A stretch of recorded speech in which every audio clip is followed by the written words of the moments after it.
Prynhawn da a chroeso i'r sesiynau adolygu Carlam Cymru. Bydd y sesiwn yma'n canolbwyntio ar bioleg TGAU ac yn cael ei rhedeg gan finnau Mysgawmyn o Ysgol Bro Teifi. Bydd y sesiwn yn para tua 45 munud, lle byddaf yn mynd trwy'r cynnwys perthnasol. Os oes gennych unrhyw gwestiwn, defnyddiwch yr adranholi ac ateb a byddaf yn ymdrechu i ateb eich cwestiwn yn ystod y sesiwn. Bydd y sesiwn yn cael ei recordio gyda'r recordiad ar adnoddau perthnasol yn cael ei uwchlwytho ar wefan e-sgol yn yr ardal Carlam Cymru. Heddiw ni edrych ar bioamrywiaeth. Bydd yn rhan o uned 2 os ych chi'n astudio bioleg trwy gwyddoniaeth dwyradd, neu uned 2 os ych chi'n gwneud triphlyg. Mae yna fideo i chi gwylio yn amser eich hun nes ymlaen. Felly, mae angen i chi wybod pwysigrwydd bioamrywiaeth, sut i warchod bioamrywiaeth a rhywogaethau sydd mewn perygl, a gwerthuso defnyddio rheolaeth biolegol. Felly, bioamrywiaeth yw yr amrywiaeth o wahanol rywogaethau, so faint o wahanol rywogaethau sydd i gael, ac wedyn nifer yr unigolion yn y rhywogaeth hynny. Iawn? So faint o wahanol rhywogaethau, a wedyn faint ohonyn nhw yn y rhywogaeth mewn ardal penodol. A fan hyn allwch chi weld llefydd a bioamrywiaeth uchel, ni'n alw nhw'n biodiversity hotspots yn Saesneg. Fellwch chi weld nifer mawr fan hyn ac yn y blaen. A mae gan y coedwigoedd glaw filiynau o wahanol rywogaethau, felly mae bioamrywiaeth yn uchel yn y llefydd yna. A wedyn, fel allwch chi sylwi fan hyn ar y map, mae gan ardaloedd fel yr Antarctig lawer llai o rywogaethau, felly ni'n sôn am y bioamrywiaeth yn isel yno. Felly, pwysigrwydd. Mae bioamrywiaeth yn darpanu llwyth o bethau i ni, fel bwydydd, fel meddyginiaeth ac yn y blaen, ond hefyd pethau a gallai fod yn bosib, bwydydd posib, defnyddiau diwydiannol newydd i ni, defnyddiau meddyginiaethau newydd i ni. Felly maen nhw'n bwysig iawn i les bodau dynol. Mae bioamrywiaeth yn ffordd o fesur pa mor iach yw cynhefin. Pan mae bodau dynol yn dinistrio cynefinoedd, maen nhw'n lleihau'r bioamrywiaeth yn yr ardal honno, ac wedyn hefyd yn gallu cael gwared ar bwydydd posibl, bwydydd sydd gennym yn barod a defnyddiau diwydiannol a meddyginiaethau newydd. Okay. Gallwn ni warchod a diogelu rhywogaethau mewn perygl a'r cynlynol. Mae angen i chi fod yn ymwybodol o rhain, okay? Ond fel arfer, dwi ddim yn gofyn i chi rhoi diffiniad ynglyn â'r enwau. Okay, so un gyntaf yw site sydd yn dod o'r geiriau Saesneg, ond y confensiwn ar fasnach rhyngwladol mewn rhywogaethau mewn perygl ydy sites. A mae fe'n cytundeb rhyngwladol rhwng llywodraethau i warchod planhigion ac anifeiliaid mewn perygl. Okay, so mae fe'n rhyngwladol, llywodraeth y wlad sydd yn penderfynu ac i edrych ar ôl planhigion ac anifeiliaid mewn perygl. Dwy arall fan hyn, safleoedd o ddiddordeb gwyddonol arbennig. Hyn yn disgrifio ardal gadwraeth sy'n cynnwys rhywogaethau prin o anifeiliaid neu blanhigion. Rhaglenni bridio mewn caethiwed, mewn zoo, neu lai. Okay, chi'n gallu gweld fan hyn, mae'n rhain yn cynnwys sŵau, acwaria a pharciau safari. Maen nhw'n bridio anifeiliaid sydd mewn perygl neu dan fygythiad i greu poblogaeth digon mawr, sefydlog ac iach i osgoi dyfodiant. Dwy arall fan hyn. Parciau cenedlaethol, ardal sydd wedi neilltio gan lywodraeth gwlad, dim llywodraeth ei hun. Mae parciau cenedlaethol yn cael eu creu i warchod yr amgylchedd naturiol a'r rhywogaethau sydd ynddo. Dwi'n mynd i edrych ar ôl yr ymgylchedd fan hyn hefyd. A wedyn banciau hadau neu banciau sperm. Mae gwyddonwyr yn bancio, yn safio, yn cadw ac yn cynilo hadau i'w ddefnyddio er mwyn ail-blannu, rhag ofon i rai planhigion fynd yn ddiflanedig neu gael eu dinistrio. Maen nhw'n gallu bancio sperm ac wyau hefyd, rhag ofn i rywogaethau anifeiliaid wynebu difodiant. Ar un ola, cynlluniau gweithredu bioamrywiaeth lleol, caiff targedau o fewn ardal sir eu troi'n weithredoedd i warchod rywogaethau anifeiliaid planhigion a'i cynefinoedd. Mae angen i chi fod yn ymwybodol o rhain. Rhyngwladol, edrych ar ôl planhigion ac anifeiliaid mewn perygl, fyna. Ardal gadwraeth, sydd â rhywogaethau prin. Rhaglenni bridio. Bridio anifeiliaid sydd mewn perygl neu dan bygythiad.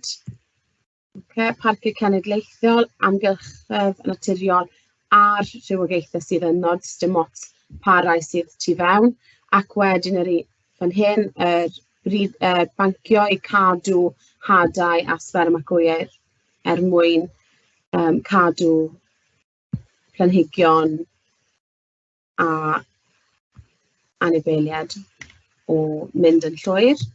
Ar un olaf yna, targedau o fewn yr ardal sir. Iawn? Rheoli biolegol.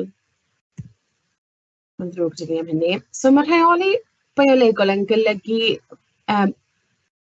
bod ni'n cadw organau byw yn fwriadol i reoli poblogaeth rhywogaeth arall sy'n bla.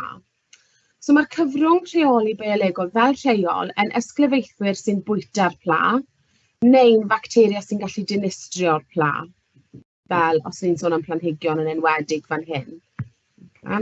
Rhywogaethau estron yw organebau sy'n cael eu cyflwyno'n ddamweiniol neu'n fwriadol i gynefinoedd lle dydyn nhw ddim yn bodoli'n naturiol. Yn lle bod ni'n defnyddio rhyw fath o cymegu, ni'n defnyddio rhywbeth byw, ni'n cyflwyno organeb sy'n fyw i rheoli rhywogaeth arall sydd wedi mynd chydig allan o gontrol. Iawn? Falle bod chi wedi clywed am rhai, fel cane toad, maen nhw'n bla. Mae rhai o rhywogaethau estron hyn yn tyfu'n gyflymach na rhywogaethau brodorol ac yn tarfu ar yr ecosystem naturiol, a maen nhw'n gallu mynd yn ymledol. Mae rhaid i ni gofio, bod e'n peth da bod ni'n cael gwared ar y peth o'n ni angen nhw amdano, maen nhw hefyd wedyn yn gallu mynd a yn gallu tyfu gormod neu bod gormod o boblogaeth ohonyn nhw. So nhw'n gallu mynd yn ymledol os nad oes ganddyn nhw ysglyfaethwyr yn yr ardal a bod eu poblogaeth yn tyfu y tu hwnt i reolaeth. Os ydyn nhw'n cystadlu â rhywogaeth frodorol ac yn achosi rhywogaeth ohono diflannu o'r ardal, so ni eisiau cael gwared beth sydd gyda ni yn barod mewn ardal o achos dod mewn â rhywbeth arall, rhywbeth newydd. Os ydyn nhw'n ysglyfaethu ar rhywogaethau brodorol gan leihau eu poblogaeth, os ydyn nhw'n cludo clefyd nad yw'r rhywogaethau brodorol sy'n bodoli yno'n mewn iddo. A felly, mae yna pros and cons. Mae yna pethau da, manteision ac anfanteision. Felly, mae ymchwil i ddefnyddio cyfryngau rheoli biolegol yn digwydd ledled y byd mwyn deall y ffyrdd gorau o reoli rhywogaethau estron. Yn ystod yr ymchwil, mae angen treialon i asesu effeithiau cyfryngau rheoli biolegol yn enwedig ar rywogaethau brodorol heblaw'r targed. Mae hwn wedi bodoli ers amser hir a mae rhai gwledydd wedi dod mewn â rhywbeth newydd i cael gwared a rhywbeth sydd wedi mynd sydd wedi goroesi gormod, ond wedyn yn cael trafferth ar cadw'r boblogaeth yn gyson. Felly mae yna manteision a anfanteision fel wedes i. Felly mae'r cyfrwng rheoli biolegol fel rheol yn benodol i bla penodol. Mae angen bod nhw'n yn gallu rheoli y pla apply penodol, dim just unrhyw beth. So ni eisiau cael gwared ar pob planhigyn yn yr ardal, ond y rhai plan. Bydd oediad, draw wedyn i'r anfanteision fan hyn, bydd oediad rhwng cyflwyno'r ysgrifeithwyr a gostyngiad y niferoedd y pla. Dyn nhw ddim yn ei gostwng yn syth, bydd angen amser i'r organau biolegol i gostwng nifer y pla yn yr ardal. Dyw e ddim yn digwydd yn syth. Gall fod yn diwrnodau, gall fod yn wythnosau, gall fod yn fisoedd, gall fod yn hirach. Pan fydd yr ysglyfaethwyr wedi sefydlu, ni fydd angen ei ailgyflwyno'n ddiweddarach, does dim angen dod nhw mewn eto. Okay. Mae'r cyfrwng rheoli biolegol yn gallu cystadlu â rhywogaethau brodorol sydd ddim yn blaid. Dyn ni ddim eisiau, fel o'n i'n newid dweud, dyn ni ddim eisiau bod nhw yn gwneud hyn, ond maen nhw yn gallu. Nhw'n gallu cystadlu â beth sydd yna yn barod, ac wedyn hefyd yn gallu cael effaith ar yr ardal. Felly, gallu cystadlu â rhywogaethau brodorol, neu fod yn ysgrifeithwyr i'r rhain, neu gallu achosi trwbl fyna hefyd. Mae'n ddewis arall yn lle pleidleiddiad, nid yw'n lladd pryfed defnyddiol fel gwenyn nac yn achosi biogynyddiad.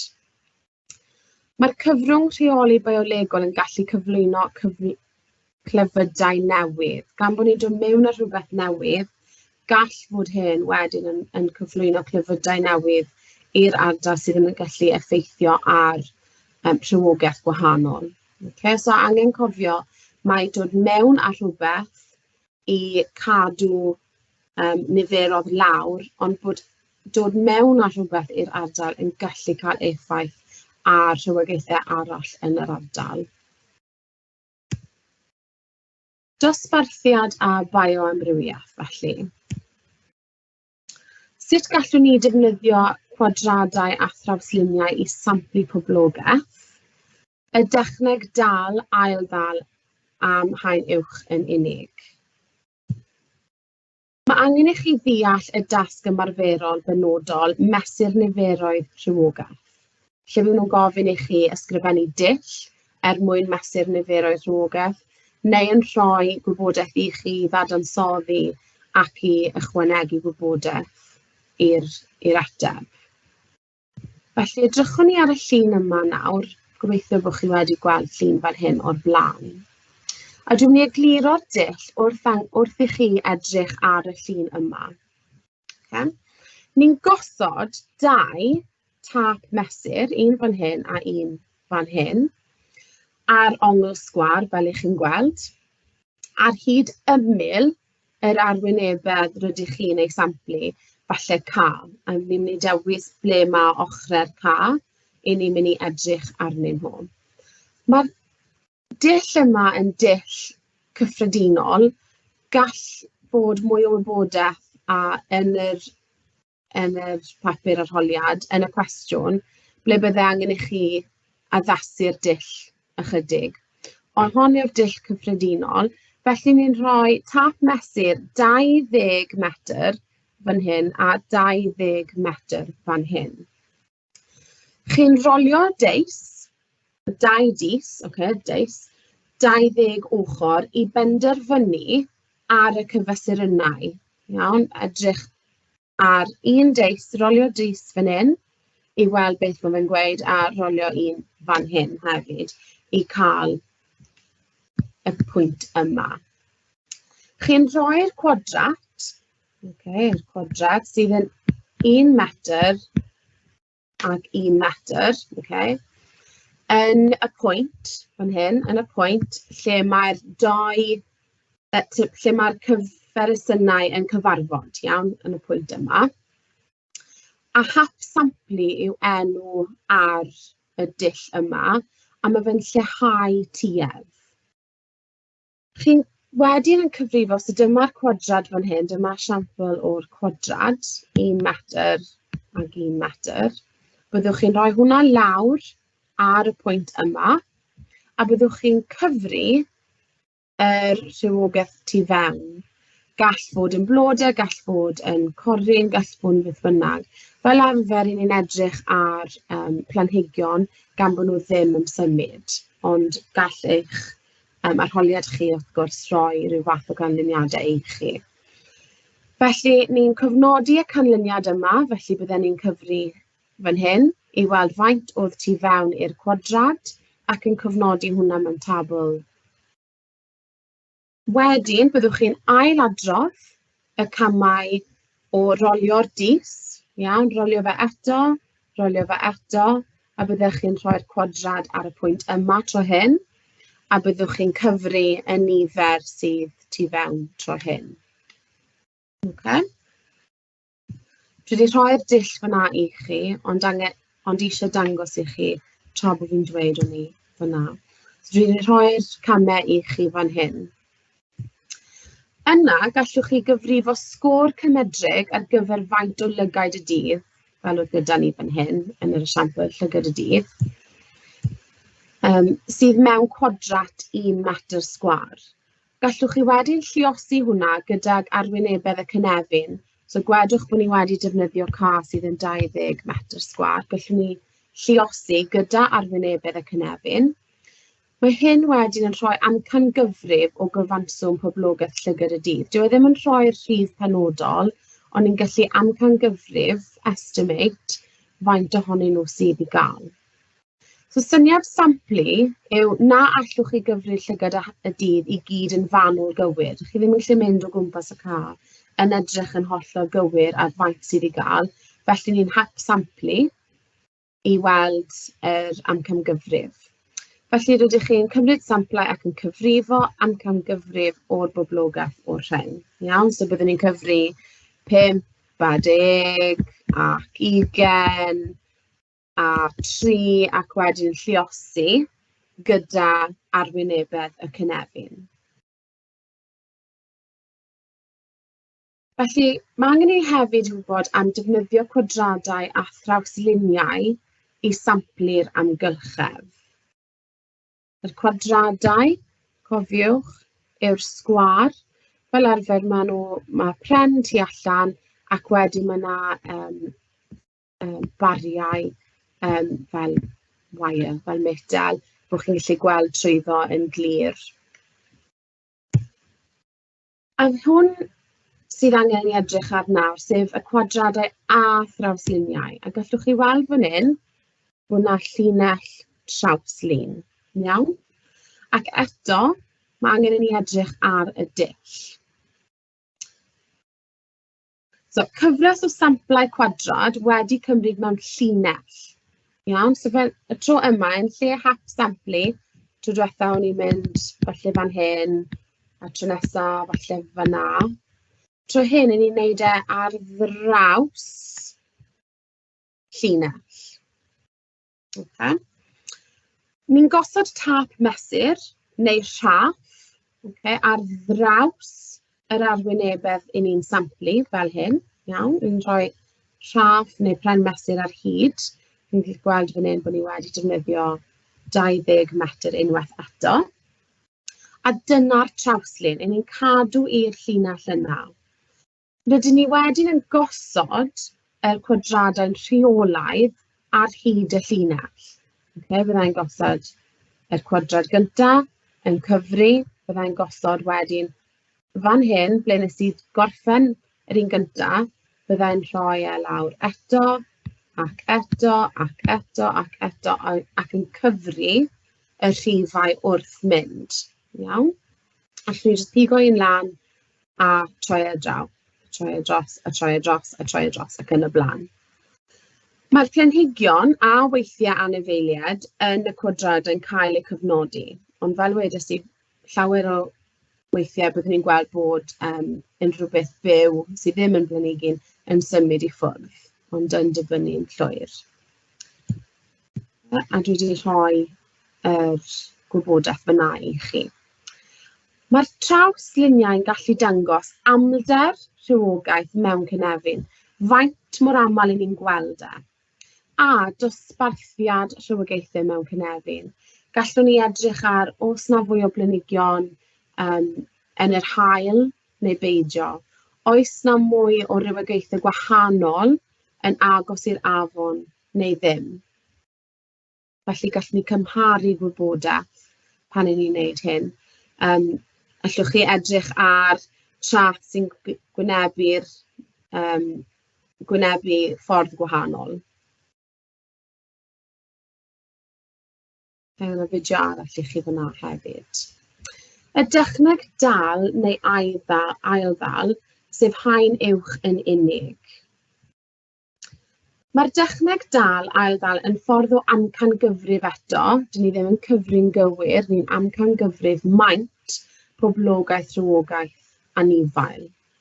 Y peth gyntaf ni'n wneud yw dal anifeiliaid a'i marcio nhw a rhyddhau nhw. Okay, so'r cam gyntaf yw dal yr anifail, marcio fe a gadael e fynd eto. Rhai dyddiau'n ddiweddarach, so rhai dyddiau wedyn, ni'n ail-dal yr anifeiliaid, o'r un rhywogaeth. Ni wedyn yn cyfnodi niferoedd yr anifeiliaid sydd wedi marcio. So ni dal rhai, marcio nhw, gadael nhw fynd, a ni'n dal yr niferoedd eto. Jyst dim rhaid i ni edrych am rhai penodol, ni jyst yn dal anifeiliaid unwaith eto, a wedyn byddwn ni'n cyfnodi y rhai sydd wedi marcio, a rhai sydd heb eu marcio, achos wnaethon ni ddim gweld nhw o tro gyntaf. Marcio heb eu marcio sydd wedi dal. Rydyn ni'n defnyddio'r hyfaliad isod i amcangyfrif maint y boblogaeth. Jyst dim angen i chi gofio'r hyfaliad yma, bydd e yn yr arholiad i chi. Ond beth ni'n gwneud yw ni'n edrych ar nifer y sampl gyntaf wnaethon ni marcio, nifer yn yr ail sampl, pob un ohonynt, a lluosi rheina, a wedyn ni'n rhannu gyda faint oedd wedi marcio yr ail dro ni'n dal yr anifeiliad. Gallwch chi weld y siampl mewn eiliad.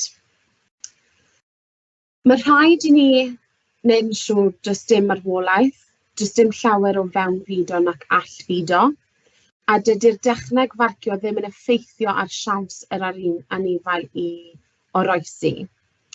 Ni chaiff y dechneg farcio fod yn wenwynig na gwneud y rhywogaeth yn fwy gweladwy i ysgrifeithwyr. Rydyn ni'n gallu gwneud marc mowr, bydde rhywbeth yn gallu gweld nhw'n haws sydd wedyn yn cael effaith ar y nifer. Mae yna esiampl o gwestiwn fan hyn. So, os newch chi ddarllen dros hwn, a wedyn na i symud y tudalen.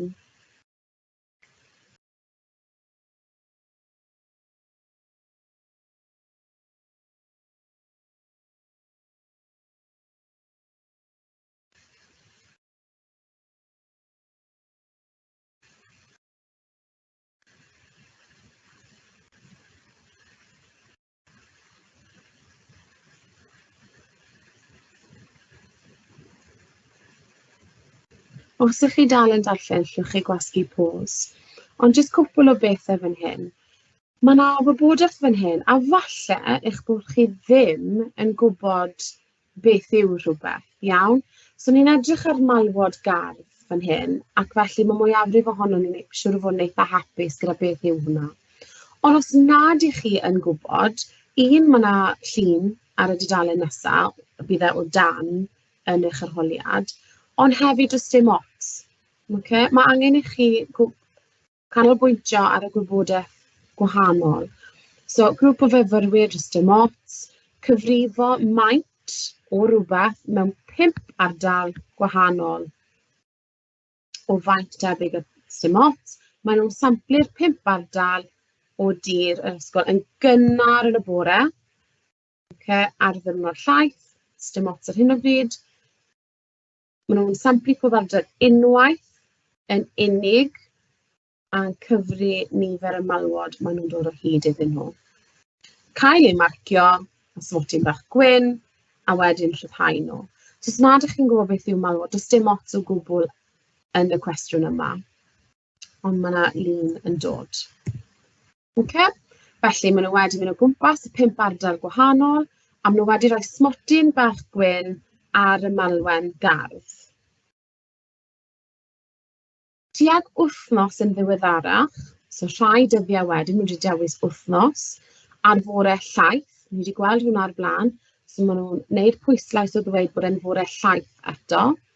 Maen nhw'n samplu'r un ardaloedd o dir, yr un rhai, yr un 5 ardal, am yr ail waith. Y tro hwn, maen nhw'n cyfnodi nifer y malwod sy'n cael ei aildal, a nifer y malwod oedd heb gael ei marcio ag incwyn. Ni'n gwybod bod nhw yn marcio, dal ac yn marcio ac yn rhyddhau, yn dod yn ôl, yn cyfri popeth ac hefyd yn gwneud pwynt o edrych ar faint oedd wedi marcio a faint oedd heb. Felly, dwi wedi rhoi hwnna'n fawr i chi fyna, ond dwi wedi rhoi hefyd fan hyn fel bod chi'n gallu gweld. Ewch ati i treial gwneud y cwestiwn yma a wedyn na'i'r ateb gyda chi mewn rhyw 20 eiliad.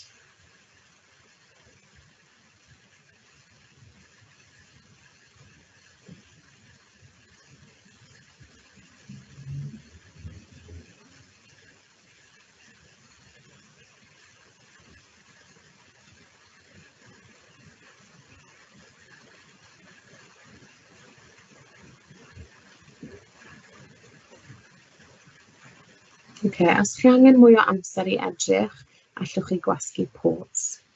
Felly, beth sydd angen i ni wneud? Nifer yn y sampl cyntaf,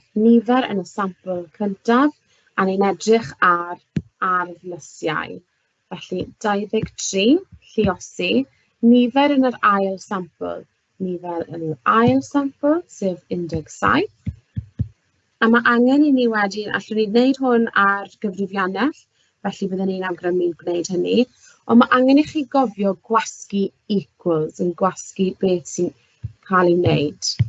391, ac wedyn mae angen i ni rannu gyda'r nifer yn yr ail sampl oedd wedi marcio. Ail sampl wedi marcio, rhannu gyda 10, allwch chi defnyddio cyfrifiannell eto, wrth gwrs, a ni'n cael yr ateb 39.1. Ond sylweddolwch bod gyda ni rhifau llawn ac felly bydd angen i ni ysgrifennu 39 fel ateb. A dyma'r cynllun marcio. Os ych chi'n rhoi 39, chi'n cael 2 marc. Os ych chi'n gadael y pwynt 1, byddwch chi'n cael 1 marc. So byddwch yn ofalus iawn i ddefnyddio'r un nifer o rhifau a maen nhw wedi yn y tabl. Dyn ni ddim yn gallu cael 39.1 malwodem. Iawn, 39 neu 40 bydde fe, mae pwynt 1 yn mynd lawr. Cael ei dal gyda ni i lawr. Ewch ati i dreial y cwestiynau yma.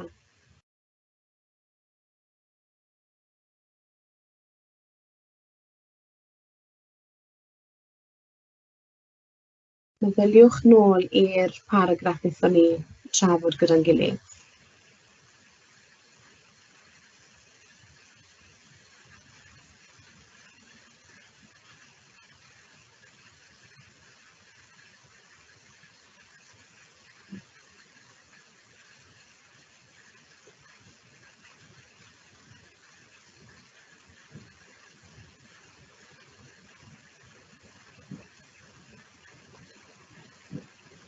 Os ych chi dal yn gweithio arnyn nhw, gallwch chi gwasgu pause nawr. Newn ni ati i edrych ar y gwybodaeth. A'i nôl yn gyflym, i chi cael edrych unwaith eto ar y gwybodaeth yn gloi i weld os allwch chi pigo allan unrhyw beth sy'n ddefnyddiol.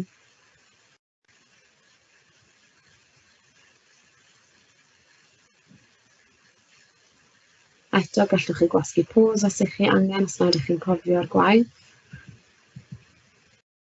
Edrych ar hon yn gloi.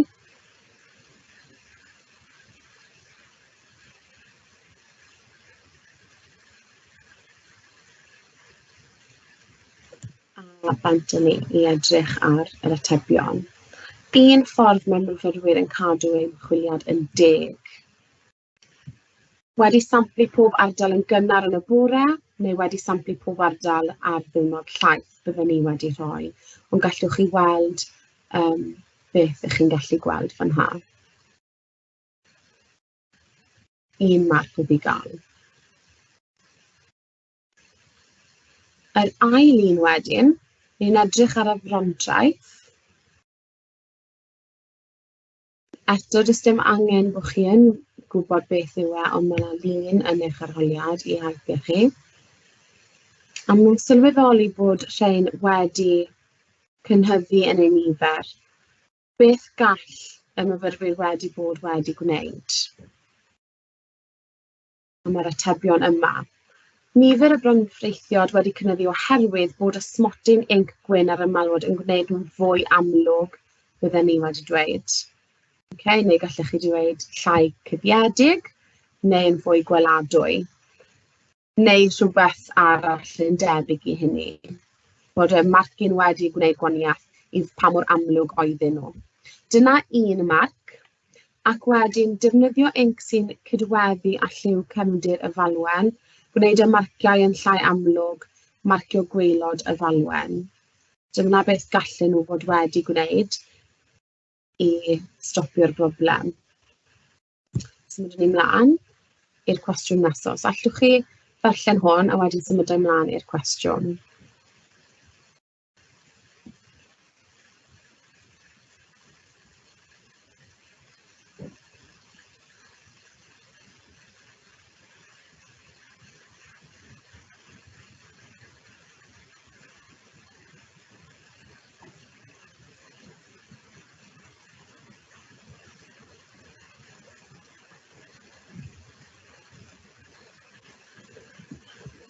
Eto, mae yna llwyth o eiriau, llwyth o wybodaeth, a byddai ni yn awgrymu bod chi'n tanlinellu y pethau penodol yn eich arholiad chi. Neu gyda eich allu.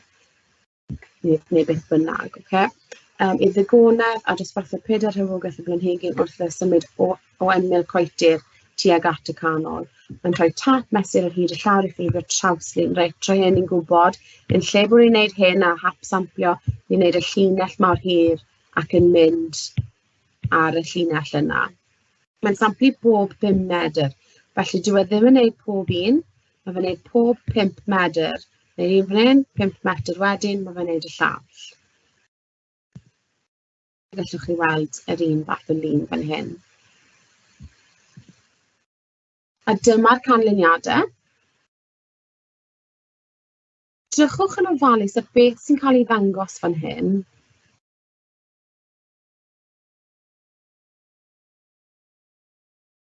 Mae'n dechrau ar y trawslun R0, iawn? Ac wedyn yn wneud pob 5. Iawn? A ni'n cael nifer o'r rhywogaethau gwahanol.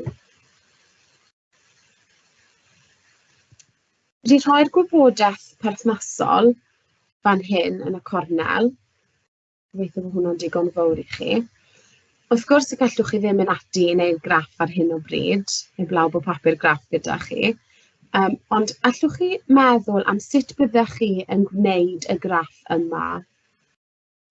Graff llinell o'r canlyniad ar gyfer bresych y cwn dwi wedi rhoi fan hyn a clychiau'r gog dwi wedi rhoi fan hyn. Mae angen i chi nawr penderfynu beth byddech chi'n wneud mwyn ateb y cwestiwn yma. Ewch ati a trwy'r ateb mewn eiliad, mewn 20 eiliad.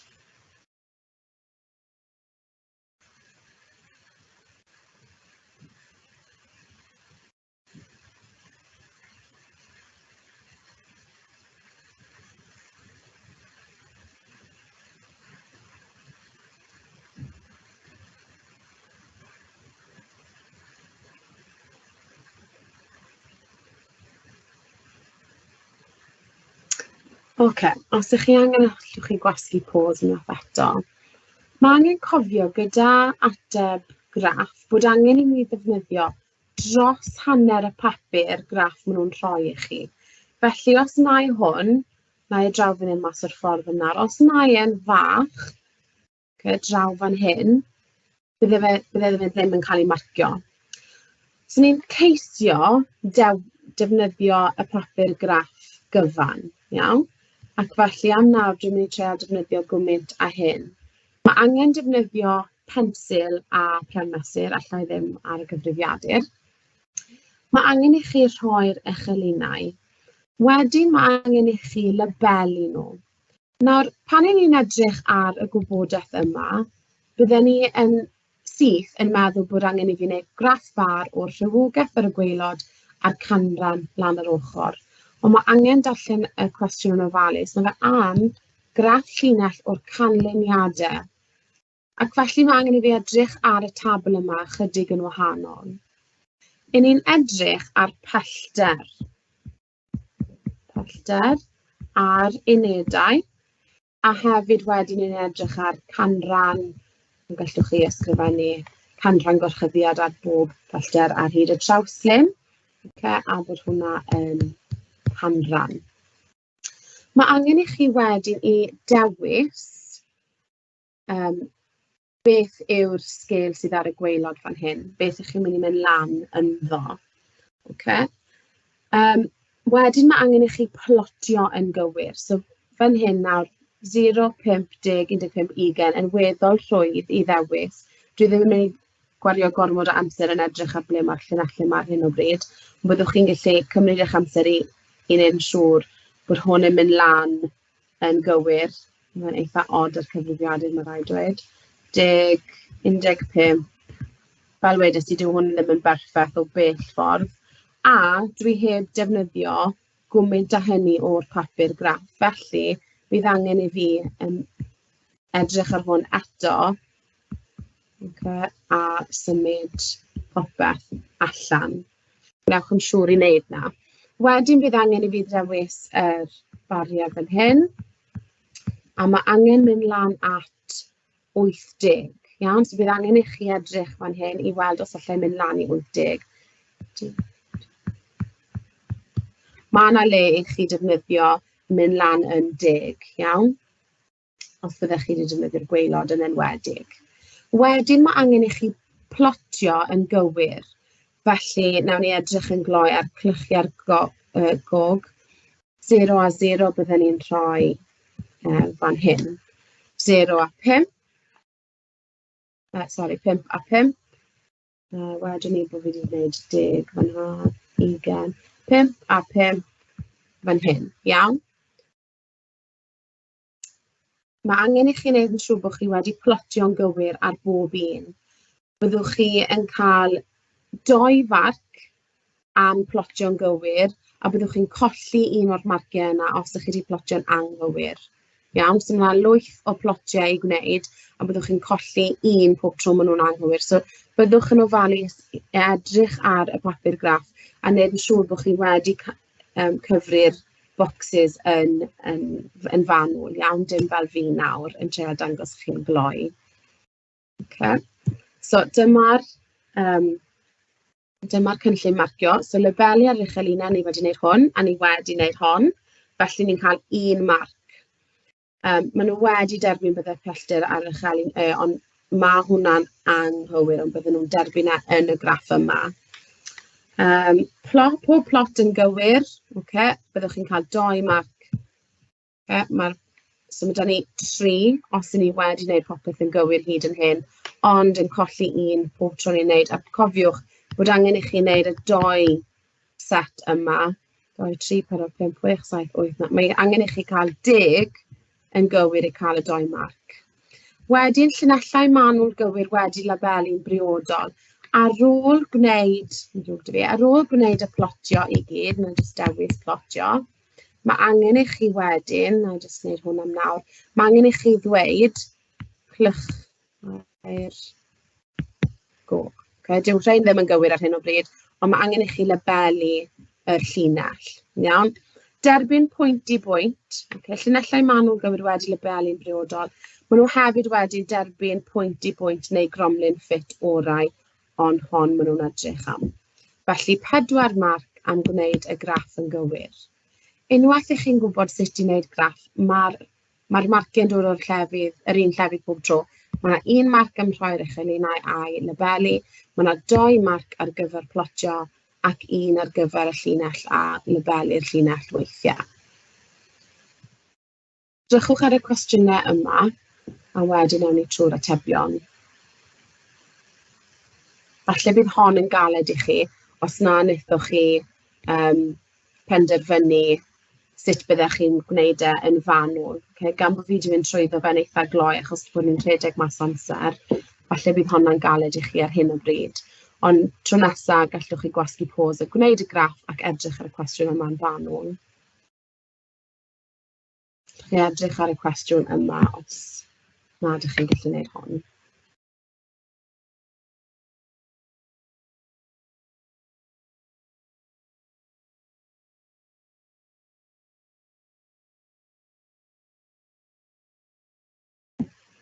Okay. A ewn ni trwy'r atebion, gallwch chi gwasgu pause a hefyd os ydych chi'n gwylio hwn nes yma, gallwch chi o hyd neu nôl I edrych ar y gwybodaeth fan hyn a falle bod chi'n gallu gweld beth yw'r perthynas wrth edrych ar y gwybodaeth neu wneud y graff a edrych ar honno am yr ateb gyntaf. So disgrifiwch y canlyniadau ar gyfer bresych y cwn a clychau'r gog a grymwch esboniad ar gyfer eich ateb. Okay, mae yna lwyth o bethau I ddweud fan hyn a gallwch chi weld ble mae'r marc. Iawn? Un marc am dweud mae canran gorchuddio clychau'r gog yn cynyddu ar hyd y trawslyn ac mae canran bresych y cwn yn lleihau. Iawn? Gallwn ni weld hwnna o fan hyn. Mynd yn fwy ac mae'r rhain yn mynd yn llai. Okay, felly mae yna un marc am dweud hwnna. Mae clychau'r gog wedi addasu'n well I oroesi.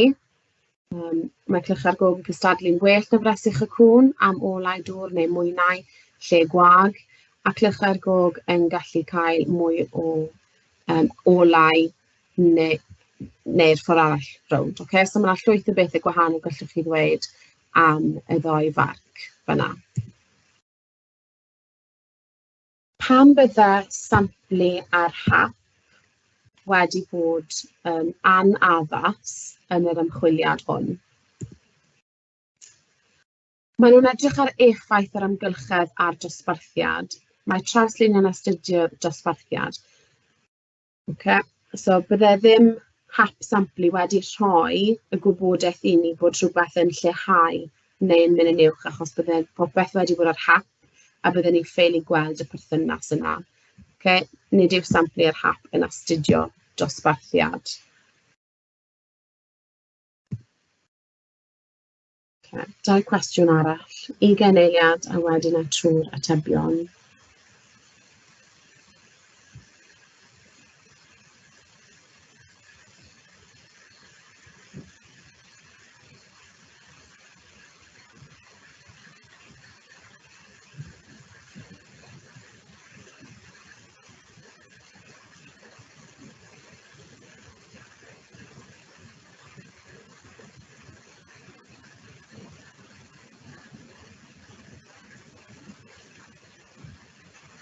Okay. Gobeithio bod chi wedi cael cyfle I ateb, allwch chi gwasgu pause os nad ydych chi wedi. Un gwelliant, cymryd samplau ar gyfyngau mwy aml, yn fwy agos na'r 5 medr. Os cofiwch chi nath pob 5 medr, gallen ni bod wedi edrych pob medr neu pob ail ac yn y blaen. Defnyddio cwadrat mwy o faint, cymryd mwy o drawsluniau, cymharu â grwpiau eraill.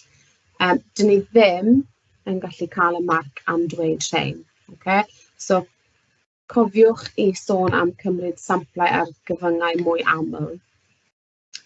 Yr ail gwestiwn ar y dudalen yma de, nodwch 2 reswm pam yn bwysig cynnal bioamrywiaeth. Okay, unrhyw un o'r rhain. Potensial I ddarparu bwyd, maetholion, defnyddiau diwydiannol adeiladu o yn gynharach yn yr pwynt pŵer. Dwi'n credu bod ni'n mynd I redeg allan o amser I treul y cwestiwn yma, ond mi fydd e ar yr adnoddau sydd yn dod gyda'r fideo yma pan bydd e'n cael ei roi ar Carlam Cymru. Okay, so felly allwch chi edrych ar y cwestiwn yma. Mae hwn ar gyfer bioleg, nid dwyraf I rhai ohonoch chi sydd angen gwybod. Okay, mae yna gwybodaeth fan hyn bod angen darllen trwyddo'n fanwl, a maen nhw hefyd wedi rhoi rhyw fath o hafaliad I chi ddefnyddio. Okay. Maen nhw'n rhoi beth mae pob llythyren yn golygu yn yr hafaliad, a maen nhw'n rhoi canlyniadau I chi. Mae wedyn angen i chi nodi beth yw ystyr y term invertebrate sydd mewn fideo arall, a wedi defnyddio'r fformula sydd wedi rhoi mwyn cyfrifo am cymgyfru poblogaeth ym malwod gardd. Mae'r atebion yna i chi hefyd pan byddwch chi'n cael cyfle i mynd trwy'r rhain. Mwy o gwestiynau i chi fan hyn, allwch chi ceisio. A diolch yn fawr iawn i chi. Dwi wedi cael llawer iawn o'r gwybodaeth heno o dysgu cyfunol cybac. Os wnewch chi roi mewn dysgu cyfunol cybac neu WJC Blended Learning, fe gallwch chi edrych trwy slides o wybodaeth a mae 'na llwyth o gwestiynau gwahanol i chi dreial ar y wefan. Diolch yn fawr iawn i chi.